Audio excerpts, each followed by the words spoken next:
Selamat pagi anak-anak ibu semua, dimanapun kita berada. Apa kabarnya hari ini anak ibu? Baik. Semoga kita semua dalam keadaan sehat dan dalam lindungan Tuhan. Ya, walaupun pembelajaran kita pada pagi hari ini dilakukan secara daring, tapi tetap kita harus mengingat 3M. Apa itu 3M anak-anak ibu? Memakai masker, mencuci tangan, dan menjaga jarak. Nah, sebelum kita memasuki pelajaran kita, materi kita memulai pelajaran kita dengan berdoa. Kita berdoa dalam hati masing-masing sesuai agama dan kepercayaan kita. Doa dimulai.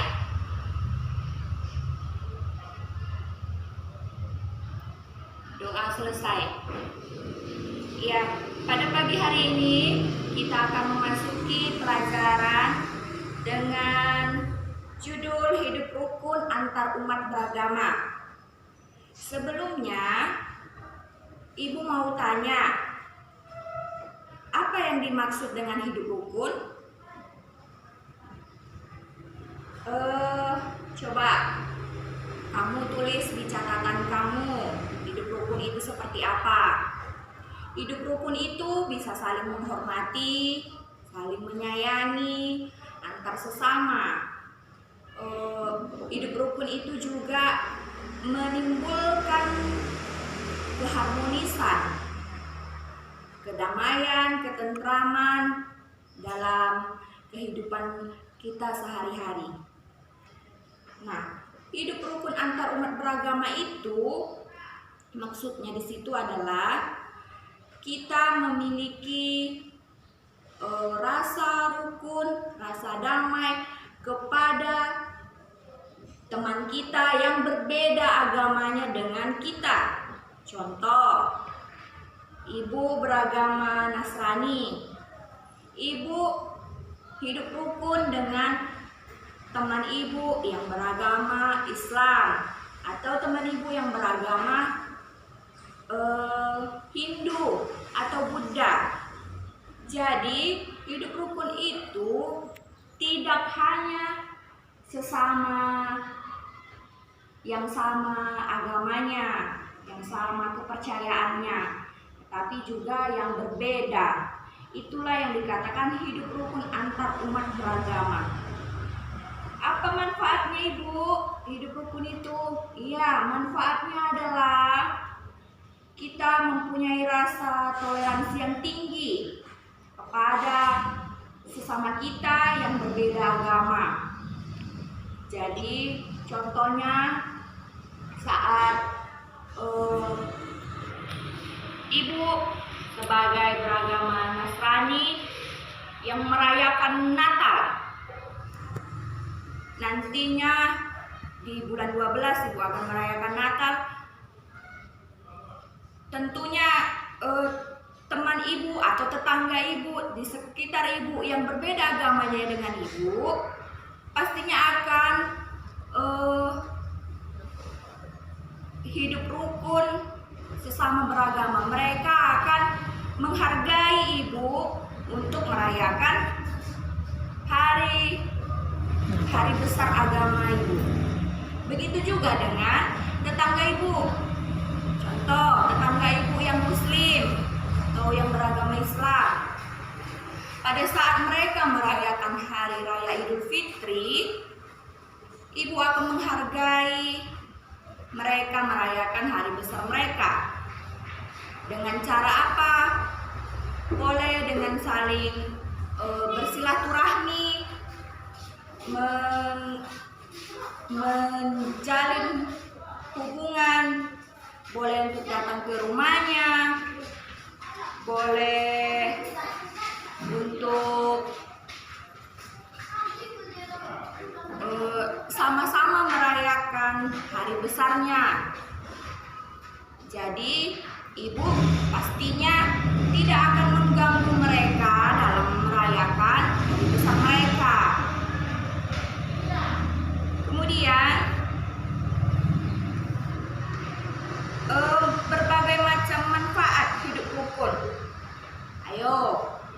yang tahu manfaat-manfaat hidup rukun. Manfaat hidup rukun itu banyak macamnya. Maksudnya di situ hidup rukun di masyarakat, itulah tadi masuk ke dalam hidup rukun antar umat beragama. Hidup rukun di sekolah, hidup rukun di rumah kita sendiri pun ada. Contoh hidup rukun di rumah kita sendiri atau di keluarga. Ayo, ada yang tahu apa contohnya? Iya, contohnya misalnya kakak dan adik hidup rukun, tidak saling bertengkar, menjaga kedamaian. Begitu juga dengan ayah dan ibu. Ayah ibu juga ke anak, anak kakak adik ke orang tua, ke ayah ibu. Jadi sehingga terciptalah rasa damai di dalam rumah. Tidak ada pertengkaran, tidak ada perselisihan, semua kita hidup dalam kedamaian. Itulah manfaat kita hidup rukun di dalam keluarga. Nah, kalau manfaat kita hidup rukun di sekolah, di lingkungan sekolah apa yo? Ada anak-anak ibu yang tahu? Manfaat hidup rukun di sekolah itu, yang pertama, hidup rukun antara guru dan siswa. Kemudian antara siswa dan siswa. Jadi seperti anak-anak ibu sekalian, saling menghargai temannya, saling menghormati, tidak mengganggu temannya, tidak menciptakan pertengkaran, tidak membuat keributan. Itulah manfaat hidup rukun di sekolah. Artinya di situ kita menjunjung tinggi rasa damai, saling bertoleransi. Jadi kalau ada temannya yang sedang belajar, kita tidak boleh mengganggu. Jadi kita juga harus belajar. Hargai guru. Guru mengajar di depan, memberikan materi kepada anak-anak ibu semua. Anak-anak ibu juga harus mendengarkan apa yang disampaikan oleh bapak atau ibu guru. Kemudian manfaat hidup rukun di masyarakat. Ya, manfaat hidup rukun di masyarakat tadi itulah masuk ke dalam hidup rukun antar umat beragama. Jadi hidup rukun antar umat beragama itulah dia manfaat hidup rukun di masyarakat. Kita bermasyarakat, bersosial, artinya kita berinteraksi dengan tetangga kita di kiri dan kanan kita, dengan lingkungan rumah kita, lingkungan masyarakat kita. Jadi manfaat hidup rukun dalam masyarakat itu tidak hanya di tempat ibadah atau di tempat-tempat yang bisa dikatakan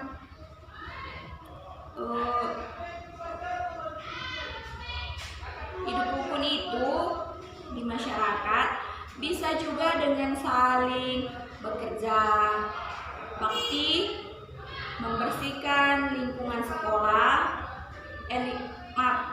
membersihkan lingkungan rumah. Contohnya kita sesama warga di lingkungan tersebut. Jadi kita saling bekerja sama, bekerja bakti setiap hari Minggu contohnya. Membersihkan lingkungan, membersihkan paret, membersihkan semua lah.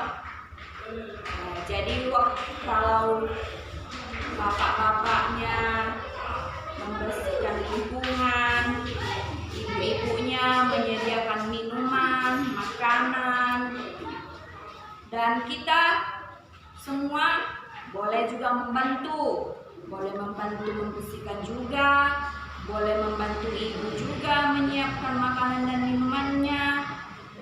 Pokoknya Intinya, manfaat hidup rukun untuk di lingkungan masyarakat itu adalah untuk menciptakan rasa damai, untuk menciptakan kebersamaan antar warga, antar sesama. Ya, anak-anak ibu ya, jadi ibu ingatkan untuk kita semua, walaupun kita masih kecil, anak-anak ibu semua masih kecil, tapi harus menanamkan rasa rukun dalam diri sendiri. Jadi untuk dapat diterapkan di lingkungan rumah atau lingkungan keluarga, di lingkungan sekolah, juga di lingkungan masyarakat. Ya anak-anak ibu ya, jangan lupa untuk selalu membawa kerukunan dimanapun anak-anak ibu semua berada.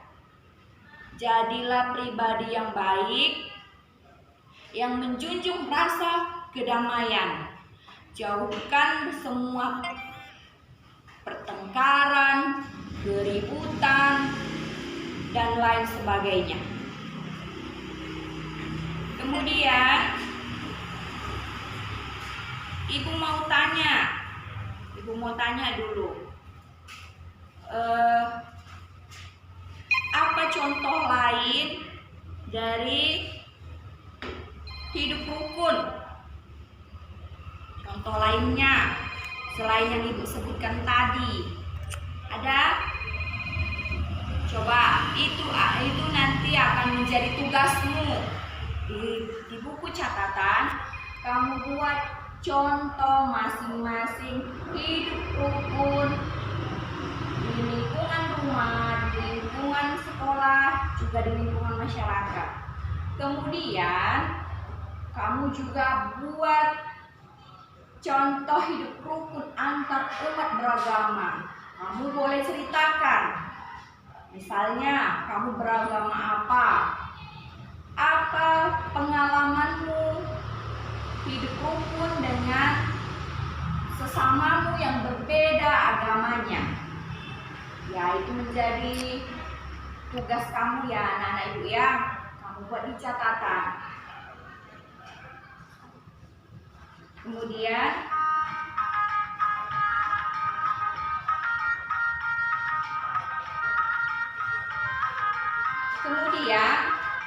kamu juga buat beberapa contoh bila tidak ada kerukunan, apa yang terjadi selain keributan dan pertengkaran tadi. Kamu boleh jelaskan di situ, kamu boleh bercerita, kamu tulis di catatannya. Bila tidak ada rasa kerukunan atau rasa kedamaian dalam diri kita, apa yang terjadi? Ya anak-anak ibu ya, jangan lupa untuk mengerjakannya.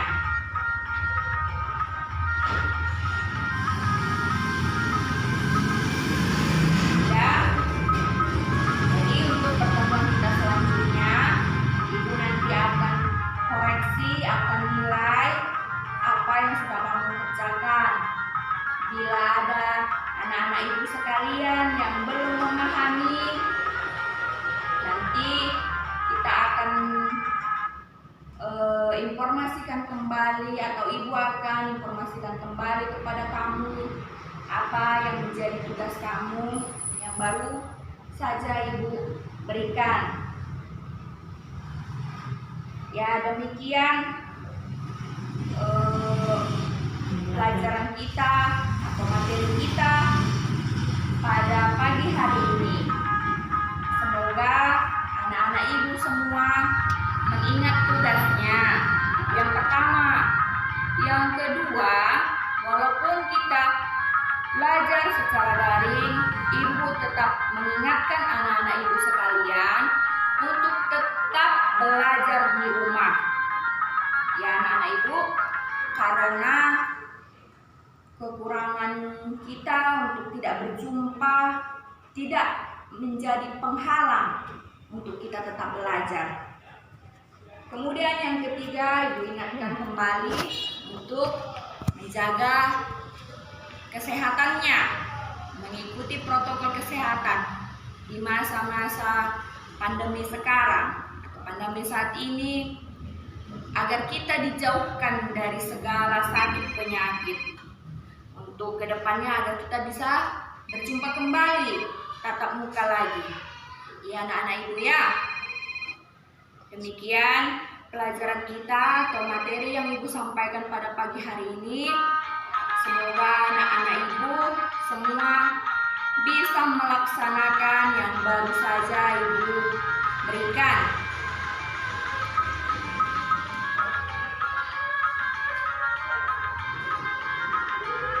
Lalu Ibu akhiri pelajaran kita pagi hari ini